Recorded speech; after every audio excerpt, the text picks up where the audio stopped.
Pension নিয়ে একটি মামলা চলছিল কলকাতা হাইকোর্টে। তো বিচারপতি রাজ্য সরকারকে তীব্র ভর্ৎসনা করেছে। পেনশন যে কোনো কর্মীর অধিকার, সরকারের দয়ার দান নয়। কি বিষয় বিস্তারিত এই ভিডিওতে আমরা জানব যে পেনশন যে কোনো কর্মীর অধিকার, সরকারের দয়ার দান নয়। রাজ্যকে ভর্ৎসনা করল কলকাতা হাইকোর্ট। হাইকোর্টের নির্দেশ অনুযায়ী আগামী 2 সপ্তাহের মধ্যে পেনশন, প্রভিডেন্ট ফান্ড ও গ্রুপ ইন্স্যুরেন্স দপ্তরের ডিরেক্টরকে মামলাকারীর পেনশনের কাগজপত্রের কাজ শেষ করে ফেলতে হবে। আর আরও 2 সপ্তাহের মধ্যে গারুলিয়া পুরসভা তার টাকা ছাড়তে বাধ্য। পেনশন একজন কর্মীর বা কর্মচারীর অধিকার, এটি সরকারের দয়ার দান নয়। ইচ্ছা অনুযায়ী সেটা কিন্তু আটকে রাখা যায় না। গারুলিয়া পুরসভার অবসরপ্রাপ্ত এক কর্মী 4 বছর ধরে পেনশন না পাওয়ায় রাজ্যকে এভাবেই ভর্ৎসনা করল কলকাতা হাইকোর্ট। মঙ্গলবার বিচারপতি গৌরাঙ্গ কান্তের নির্দেশ, আগামী 2 সপ্তাহের মধ্যে সংশ্লিষ্ট আধিকারিকদের ওই কর্মীর পেনশন পাওয়া সংক্রান্ত সমস্ত সরকারি কাজ করে দিতে হবে। তার 15 দিনের মধ্যে পুরসভা পেনশনের টাকা অনুমোদন করবে। 30 দিনের মধ্যে ওই কর্মী পেনশনের টাকা না পেলে আদালত অবমাননার মামলা দায়ের হবে।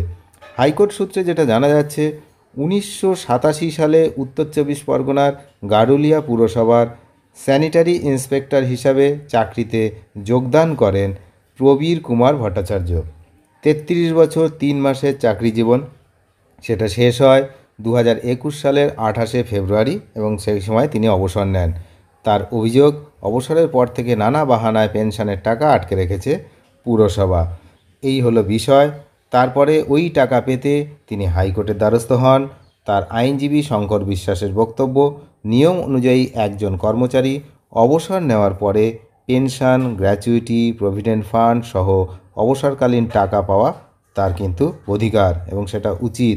এক্ষেত্রে পুরসভা সময় মতো তার যে এইগুলো কিছুই বানায়নি, ফলে তার পেনশনের কাগজপত্র তৈরি, অনুমোদন, এই সমস্ত কিন্তু 4 বছরের বেশি সময় ধরে আটকে রয়েছে। পেনশনের টাকা যে দিতে দেরি হচ্ছে তা স্বীকার করে নেয় পুরসভা। হাইকোর্টের পর্যবেক্ষণ, এত বছর ধরে কেন ফাইল পড়ে থাকবে?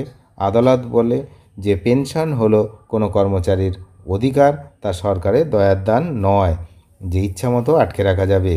পেনশনের টাকা নিয়ে দেরি করা মানে একজন অবসরপ্রাপ্ত কর্মচারীর জীবিকার অধিকার, যেটা সংবিধানের 21 নম্বর অনুচ্ছেদে রয়েছে, এবং সম্পত্তির অধিকার, যেটা সংবিধানের 300 নম্বর অনুচ্ছেদে রয়েছে, সেটা কিন্তু লঙ্ঘন করা হচ্ছে। বিচারপতি জানান, একজন অবসরপ্রাপ্ত মানুষ তার জীবিকা, চিকিৎসা, সংসার চালানোর জন্য পেনশনের উপর নির্ভর করেন। এতদিন টাকা না পাওয়া মানে তার জীবনকে অসহনীয় করে তোলা হয়েছে।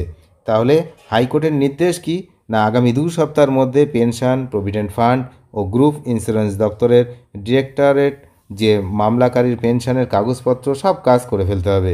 তার আরও 2 সপ্তাহের মধ্যে গারুলিয়া পুরসভা তার টাকা ছাড়তে বাধ্য। এরপরে টাকা না দিলে সংশ্লিষ্ট অফিসারদের বিরুদ্ধে আদালত অবমাননার মামলা হবে।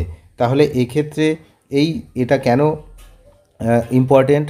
কারণ পেনশন যে দয়ার দান নয়, সেটা কিন্তু আরও একবার হাইকোর্টে প্রতিষ্ঠিত হলো। অনেক ধন্যবাদ শেষ পর্যন্ত দেখার জন্য। চ্যানেলে নতুন হলে অবশ্যই চ্যানেলটিকে সাবস্ক্রাইব করে সঙ্গে থাকবেন। Thank you.